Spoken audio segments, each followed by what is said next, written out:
It's a great pleasure to be here, and I would like to thank my colleague Andrew Sapland for this wonderful invitation. Any study day on Knossos is bound to include discussions on the work and interpretations of Arthur Evans. Most of the discussions, however, tend to focus on his work as a field archaeologist. Yet for 25 years, Arthur Evans was keeper of Britain's oldest museum, the Ashmolean of the University of Oxford. His place in the museum has intrigued me ever since I started working there in 2007 as curator for the Aegean collections. What I would like to do today is to look at Evans as curator of antiquities and explore the extent to which this role might have informed his work in Crete, especially his extensive restorations. I propose to do that by looking at his work in the museum and especially in the preparation of temporary and permanent exhibitions. But before exploring Evans's museum role, allow me to introduce you briefly to the Ashmolean. Founded in 1683, the museum was primarily based on the founding collection of curiosities of the John Tradescans, father and son, both royal gardeners. The collection was universal in scope, combining anthropological with natural history specimens. By deed of gift, it passed to Elias Ashmole, the famous antiquary, who in 1677 promised it to the University of Oxford. The Ashmolean was open to the public to the disgust of a German visitor, Zacharias Conrad von Uffenbach, who in 1710 complained that, and I quote, "It is surprising that things can be preserved even as well as they are, since the people impetuously handle everything in the usual English fashion. They run here and there, grabbing at everything." End of quote.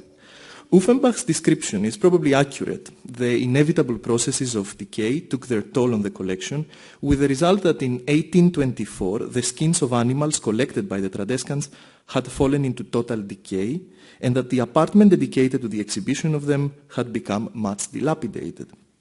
How then did this museum of miscellaneous curiosities become the Museum of Art and Archaeology that is today? In 1850, the University of Oxford decided to establish a new natural history museum, at which point all the natural history specimens from the Ashmolean were transferred to the new institution. Much of the Ashmolean's original, essentially scientific, content was lost, and the museum's identity had to be reconfigured. As discussions were in progress about the new Natural History Museum in Oxford, there were voices advocating that the new role for the Ashmolean was that of national antiquities, a museum for English archaeology, following the foundation of similar national collections across Europe. Although this idea never fully materialized, the Ashmolean did find a major new role in the emerging field of archaeology. And it is exactly at this point, a crucial juncture in the museum's history, that Arthur Evans became keeper in 1884. Arthur was the son of the famous prehistorian John Evans, one of the foremost scientific figures of his time. He studied history in Oxford, and after a rather adventurous career as a journalist in the Balkans, he returned to Oxford in 1883, aged 32. The university was for a long time contemplating the creation of a post of a professor of archaeology, which was finally established in 1884. Evans, influenced by his father's collecting attitude and interest in archaeological exploration, was keen to apply for the post. After all, he had already published extensive antiquarian accounts of his detailed Balkan explorations, while retaining a strong interest in local archaeology since his student years in Oxford. Yet the professorship was advertised for classical archaeology in the end, to the disappointment of Evans, who, as a rather unorthodox classicist, advocated that the post should have embraced all periods, not least because this would have made him a more suitable candidate. One should not, however, discredit Evans's genuine interest in creating an international center for archaeology in Oxford. His appointment to the keepership of the Ashmolean in 1884 offered an excellent opportunity for that. Following John Henry Parker, his predecessor, and the Reverend Greville John Chester, a prominent collector of antiquities and supporter of the museum, Evans became a fervent and determined supporter of a museum of archaeology in Oxford. In his inaugural lecture, he mentioned the following, and I quote, We are no mere relic worshippers, and this museum is not to sink into an old curiosity shop, a dingy receptacle for the odds and ends of the antiquity, and of those objects of which it has been said that they are only now rare because they were always valueless. Considered for a moment the services rendered within quite recent years by what has been called prehistoric archaeology, but which in truth was never more historic in widening the horizon of our past. End of quote. For Evans, archaeology was a science expounding the great doctrine of evolution so that, and I quote, arbitrary divisions of chronological periods and the unnatural divorces of styles are swept away. End of quote. In this respect, he echoed the post-Darwinian era in exhibiting the past, a view that came into sharp contrast with earlier approaches to the display of the Ashmoleans' collections, for example, according to the tenets of William Paley's natural theology. Evans envisaged a central role for archaeology encompassing all periods and all regions. His emphasis on the role of prehistoric archaeology in particular, and his attempt to bring closer together the arts and archaeological remains, displays his erudition as well as the influence exercised upon him by his father and his wider circle. And I quote, "In a country where knowledge is stereotyped in the interests of conventionalism and centralized in the interests of the crumb, we should have one institution at least which, as the home of archaeology in its widest extent, should be a refuge for neglected studies and forgotten arts. Such, gentlemen, is the place and no other that I would claim for the Ashmolean Museum." End of quote. More than anyone else in the recent history of the Ashmolean, Arthur Evans has been responsible for transforming it into a first-rate archaeological museum, the finest in England outside of the national institutions.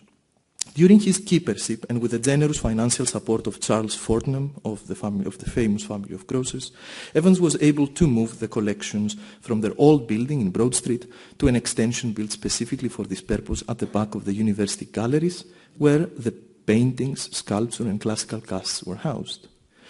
With Evans buying for the museum some 2,000 objects a year, especially as part of his visits to Italy and Greece, the old Ashmolean building soon proved inadequate for displaying the objects.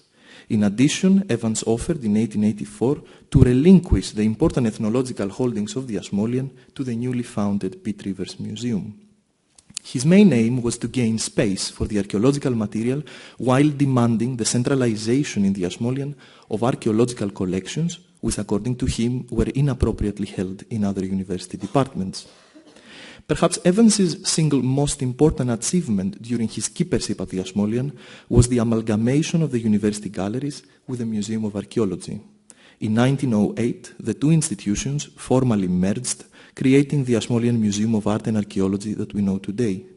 Following the amalgamation, Evans resigned from his post in order to give way to the next generation of scholars that were now meant to take charge of the new institution. In his first guide to the museum's collections, published in 1909 and written by David Hogarth, that you see here, a renowned archaeologist and Evans's successor to the keepership, one finds the following statement, and I quote, "The Aegean collections at the Ashmolean, taken as a whole, are the most representative possessed by any museum. Athens has her magnificent Mycenaean and Cycladic antiquities, Candia her Cretan, Berlin her Trojan, and London her Cypriot. But Oxford is able to show both Cretan and Cycladic treasures of the first importance, to illustrate with abundant material the Bronze Age in Cyprus and the Aegean influence in Egypt, and to show typical Aegean products of both the European mainland and Asia Minor. It is Cretan discovery which has ended the empirical stage of prehistoric archaeological research in the Aegean area." End of quote. Yet the Aegean collections at the Ashmolean are among the most recent in the museum's long history. The first object of Aegean craftsmanship to arrive at the Ashmolean was a seal purchased by Chester in Egypt as a Phoenician prism in 1873. When Evans was appointed keeper in 1884, only a handful of Aegean objects were part of the museum's collections. After all, both archaeology as a discipline and Aegean prehistory as a field of research were at their infancy. Evans, who was following closely developments in prehistoric archaeology in the Mediterranean, was familiar with the most important discoveries, having visited the Troy exhibition in London in 1878 and having seen the Mycenaean treasures and the Schliemann family in Athens in 1883. It was not until 1893, however, that Evans decided to visit Greece, specifically in search of pre-classical antiquities, when he went to Athens to find out more about gems with evidence for pre-alphabetic writing. His interest in pre-alphabetic writing is said to have emerged from a seal given to the museum in 1889 by Greville Chester, and this interest led Evans to identify not one, but 3 different systems of writing, which he called Cretan hieroglyphic or pictographic, linear A, and linear B. The Athens art dealers guided Evans to Crete, and it was there that for 6 years, between 1894 and 1899, he traveled extensively, acquiring numerous objects and excellent knowledge of the island. The antiquities he bought during his trips to Crete entered the Ashmolean collection as soon as 1896, the year that Evans arranged and exhibited in a desk case part of the Egyptian displays, a series of examples. Let me go back. A series of examples of primitive Aegean scripts, which, along with his publication on the subject the year before, solidified his view about the existence of writing in pre-classical Crete. The first modest display was radically revised following Evans's excavations at Knossos. Just in a period of 6 years, between 1904 and 1909, Evans added to the museum about 3,500 objects from Knossos that now form the core of the Aegean collection at the Ashmolean. However, for the first 5 excavation seasons, during which time most of the palace and the nearby tombs at Knossos came to light, Evans was not able to export antiquities as there was no such provision by the Cretan government. Evans was very anxious to bring material back to England for 2 main reasons. The first was to raise awareness of the Cretan Exploration Fund, that is to raise financial support for the Knossos excavations. The second reason was to justify his long absence from Oxford at a time when he was actually entitled, and this is a real bargain, 215 days of annual leave. In order to raise awareness and present his discoveries, he organized the first Minoan exhibition in October 1902 in Oxford. As no objects from Knossos were available, Evans displayed the antiquities which he had bought during his Cretan travels and numerous casts, including a cast of the Egyptian throne which he displayed alongside drawings, plans and photos of the Knossos excavations. The Oxford exhibition coincided with the tercentenary celebrations of the Bodleian Library and served, most likely, as a testbed for the slightly enlarged show that took place in London a couple of months later. The 1903 Knossos display at the Royal Academy of Arts was meant to be a sideshow to the Academy's winter exhibition of the Old Masters, with paintings by Turner, Constable, Rubens, Rembrandt, and so forth. Yet the London show received wide publicity and came to be known as the Cretan exhibition. From reports in the press of the time, we learned that it displayed an illustrative collection of casts, drawings, photos, and plans of Evans's excavations at Knossos, and a few drawings of pots and other objects from the British excavations at Psychro and Zakros. And I quote, "Indeed, the greatest care has been taken to set before us, by the use of general views as well as orthographic drawings, the actual state of the present state of excavations." End of quote. Despite the lack of original objects and being only a sideshow to a main event, London's Cretan show was enthusiastically received in the press. Great attraction, absorbing, amazing, astonishingly beautiful were some of the press reviews. As one newspaper wrote, and I quote, "It is like a fairy tale to be shown the ground plan of the famous Labyrinth of Minos." Another commented, and I quote, "What ancient works had greater claims to be associated with the old masters of Europe than those which came from the school of Daedalus, the father of Greek art, the Benvenuto Cellini of the court of Minos." End of quote. An art magazine remarked that among the many astounding surprises in this remarkable exhibition, the most astonishing was the Knossian pottery, and I quote, "L'art nouveau, in its latest and most perfect state, an ordinary matter 3,000 or 4,000 years ago." While most newspaper reviews heralded the discovery of the first European civilization, a few decided to focus on the modern aspects of Knossos. In particular, one reviewer wrote, The modernisms of Knossos are not exhausted by the mention of 19th century staircases and 13th century Gothic thrones, nor even by an allusion to the very elaborate and scientific system of drainage and sanitation. In the figurines of goddesses and copies of wall paintings, Knossos comes to the rescue of modern woman and her argument. From this rather sketchy summary of reviews, it becomes clear that several issues that Minoan scholars have dealt with in the last 20 years with regard to the history of Minoan scholarship, such as modernism, Art Nouveau, feminism, and Crete as a source of myths, legends, and of European civilization as a whole, were disseminating widely through the press as early as 1902-1903, following Evans's excavations at Knossos. And this exhibition might have been one of the main sources of Cretan inspiration for a number of artists and writers to follow. Although Evans did not succeed in raising a huge amount of money from the London show, he was nevertheless successful in sparking popular imagination, not least by using the press as a platform for promoting his discoveries, which were occasionally sensationalized, something not dissimilar to the relationship of media and archaeology even today. In addition, the use of replicas produced specifically for the 1902 and 1903 exhibitions proved not only an ideal means of displaying the Cretan past in temporary displays, but also in permanent exhibitions at the Ashmolean, after all a university museum, and as I will try to argue, at Knossos itself. As a result of these exhibitions, the Aegean objects at the Ashmolean acquired for the first time a dedicated display space at the end of 1903. From an enclave among the Egyptian antiquities, they were now displayed in new cases in such a way, and I quote, as to facilitate the methodological grouping of these collections. The Ashmolean displays were rearranged several times by Evans, often with the help of Duncan Mackenzie, his chief collaborator at Knossos, either because of the arrival of new objects or, as in 1905, because of Evans's method for classifying the successive periods of Minoan art.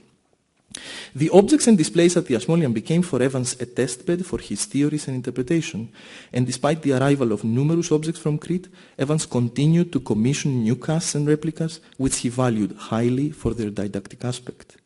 It has been argued that casts and replicas represented for Evans a kind of return to the sort of lifestyle aspects which can be associated with aristocratic copies of classical sculpture in the 17th and 18th centuries, but with a much more idiosyncratic difference that in his case they also offered a logical extension of the largely replica play-acting world he was trying to recreate at Knossos. What is then the relation between Evans's exhibitions and his work at Knossos? Andreas Lapourtas was among the first some 15 years ago to clearly draw attention to Evans's museum experience and to point out Evans's desire to mount a permanent exhibition of Minoan culture at Knossos. It is indeed possible to argue that one of the ways to approach and understand Evans's extensive restorations at the site is from his effort to create an open-air museum, a permanent exhibition of Knossos at its heyday, comprehensible to the visitor. After all, his half-sister, Joan Evans, wrote in her memoirs of Arthur that he had a didactic streak in his nature to make the civilization he had discovered intelligible to other men. Can this indeed be the case? Before attempting an answer, it would be worth looking briefly at the work of reconstitution, as Evans called the work of reconstruction at the palace. Knossos went through at least 4 major phases of restoration. The first 2 before World War I and supervised by the architects Theodor Pfeiffer and Christian Doll were either moderate to protect the ruins from the elements and thus largely non-obtrusive, or largely successful in reconstructing the ancient building, as in the case of the Grand Staircase. And you can see here the reconstitution of the throne room in 1901 and an elevation of the Grand Staircase.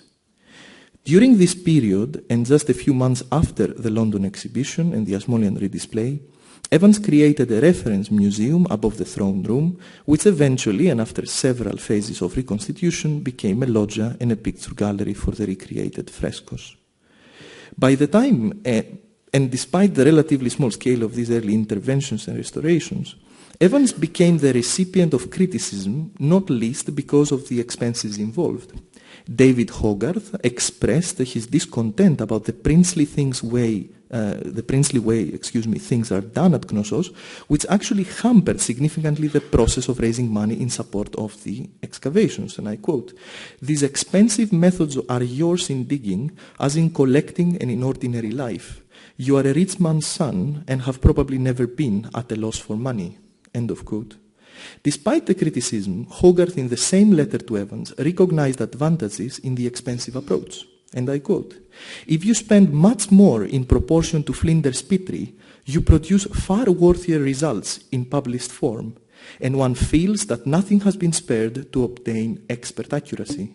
One can't feel that with Petrie's roughly drawn plans and illustrations, nor again does he leave a sight so that it is a gain for the spectator." End of quote.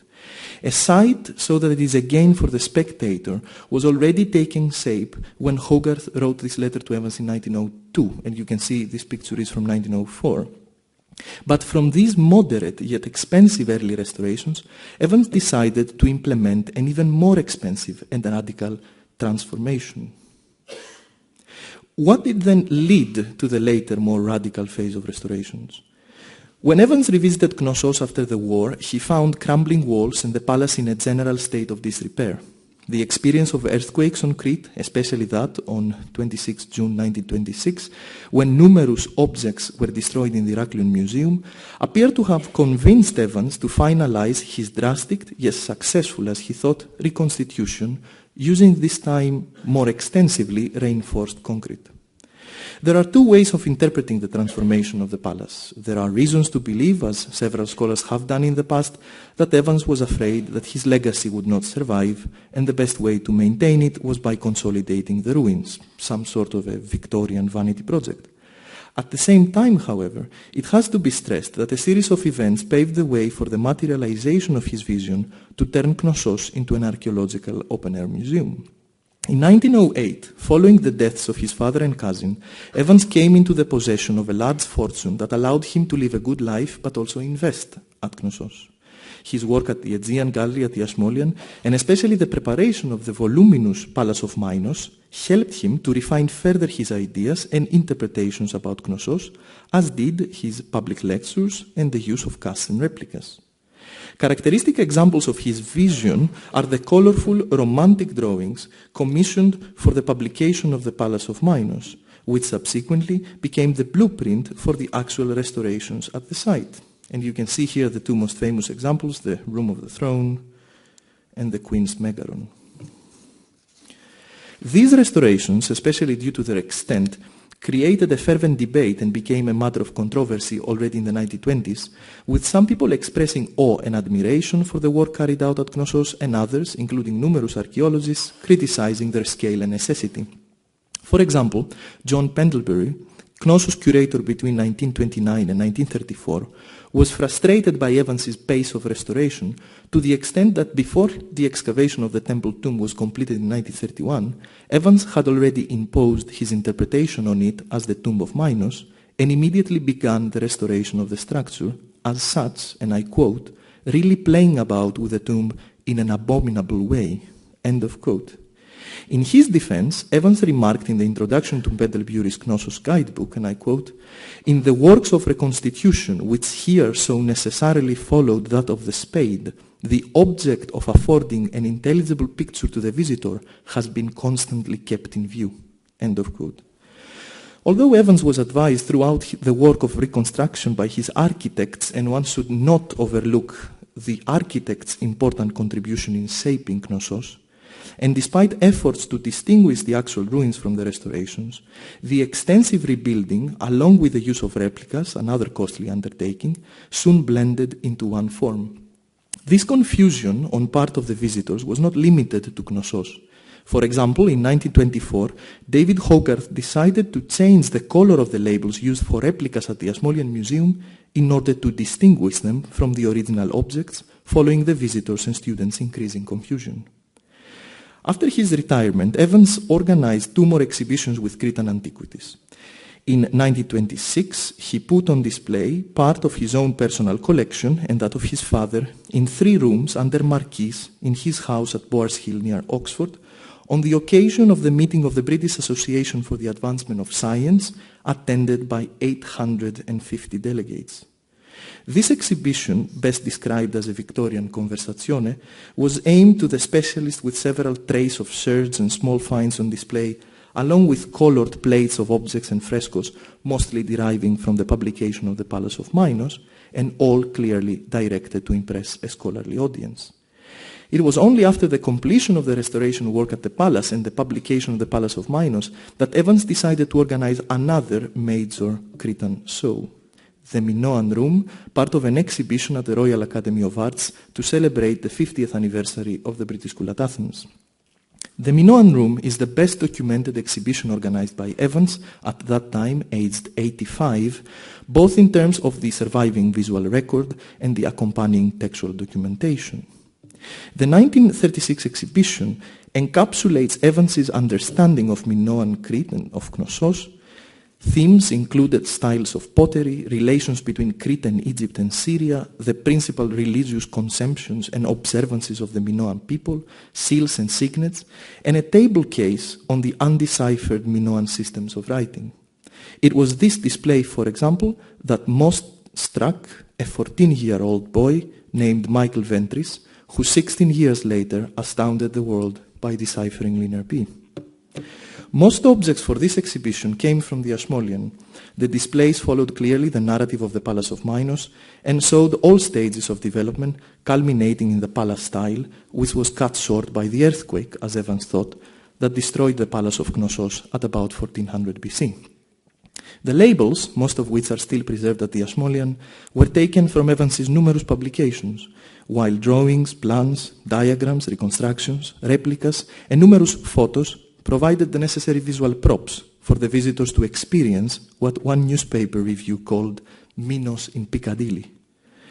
The 1936 Minoan Room at Burlington House underlines further Evans's attempt to create a visitor's experience in his exhibitions, whether temporary or more permanent, in England and at Knossos itself, a gain for the spectator and an approach that affords an intelligible picture to the visitor, as already mentioned.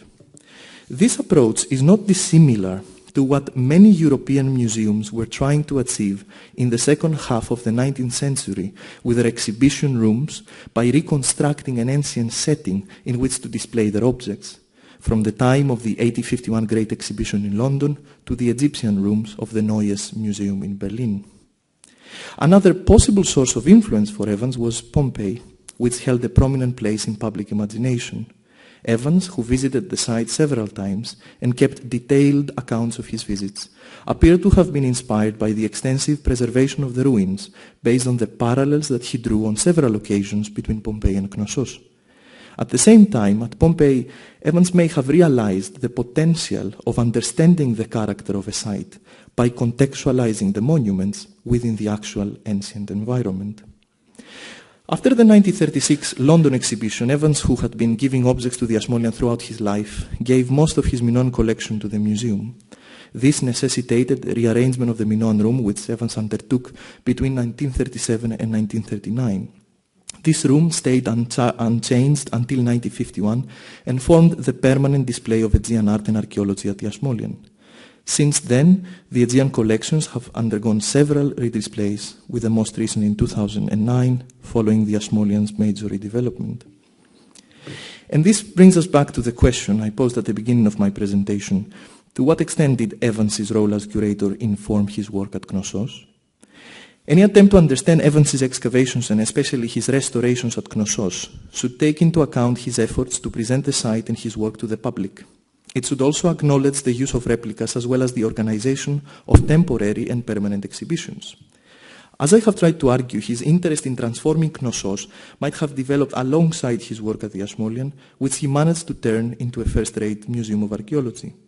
The museum suited his antiquarian interests. Evans was primarily a field collector and anthropologist of the Victorian era, not a field archaeologist by our modern standards. One of his main duties at the museum was to acquire and display antiquities, and this aspect suited his tastes and guided his life until his death in 1941. His personal collections were not limited to Cretan or even Greek antiquities. He had an extensive collection of gems, coins and medals, and he never lost an interest in British or European antiquities, an interest he inherited from his father.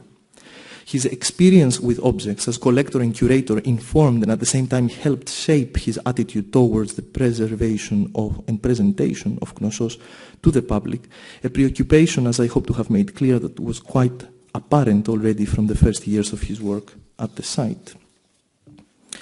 Although we often approach Evans from his archaeological work at Knossos, we should perhaps start to approach him also from his work at the museum, which seems to me to have informed considerably his attempts to publicize his theories and interpretations. His instructive and didactic approach to material culture was very much combined with his field collector's attitude to anthropology and archaeology and his experience in a university museum environment. His financial means allowed him to go beyond moderate restorations, materializing and consolidating forever his vision of Minoan Crete, both in museums, exhibitions, and in a literally concrete form at the open-air museum of Knossos, often with the excessive use of casts. As Peter Kinsler remarked in his excellent study on the conservation and restoration of the palace, Evans understood both the need for conservation and the need for presentation. Exhibitions constituted only one aspect in the dissemination of knowledge. Public and academic lectures, tours and social events, articles in newspapers and magazines were other ways in which Evans filtered his work, becoming the most prolific and influential figure in Cretan archaeology. Although his exhibitions have long been taken down, Knossos and the voluminous palace of Minos remain, with all their controversies, constant reminders of Evans's ideas, methods and practices regarding the curation and presentation of the past in the present. Thank you very much.